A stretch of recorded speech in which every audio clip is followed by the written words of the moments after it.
Jorden roterer om sin akse med en rotationstid på 24 timer.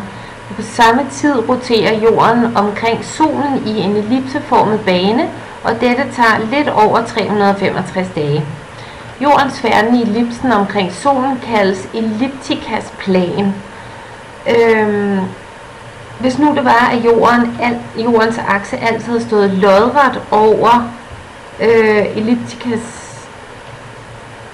altid havde stået lodret i den her elliptikas plan, ville solen have været lodret over ækvator, og så havde der ikke været forskel på årstiderne.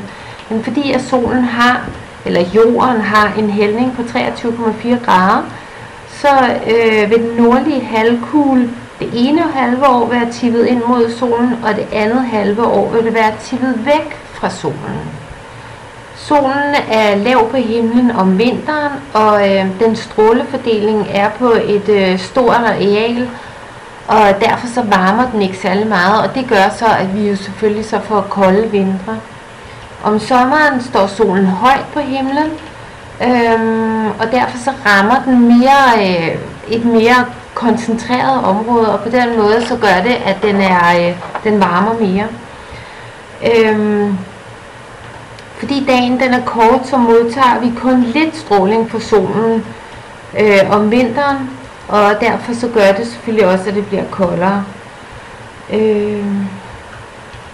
Nævnt tidligere er det fordi, at jordens akse hælder 23,4 grader ind mod solen om sommeren, og det gør så, at dagene er længere og varmere, og omvendt om vinteren, så hælder den 23,4 grader væk fra solen. Det vil sige, så bliver vores dage kortere og koldere.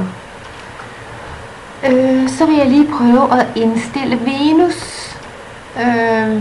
Så jeg kan finde ud af det. Jeg kan ikke rigtig se, jeg kan ikke rigtig læse mig til, hvordan den hælder. Men på Venus er der dunkelt, og der er sådan på Venus er der et tæt skydække hele tiden, så solen trænger meget lidt igennem.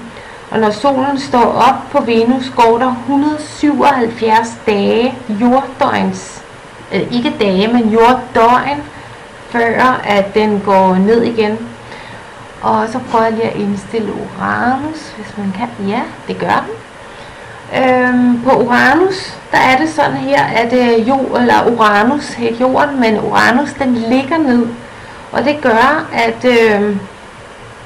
at der for det første, så er der rimelig mørkt, der er sådan grønligt, og der er meget dunkelt, for der kommer meget lidt sollys ind.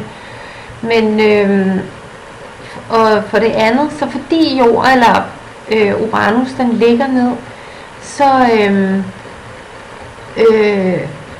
så går der mange år før at sommeren forsvinder. Det vil sige, når solen ligesom står op på Uranus, så går der mange år før at solen går ned igen.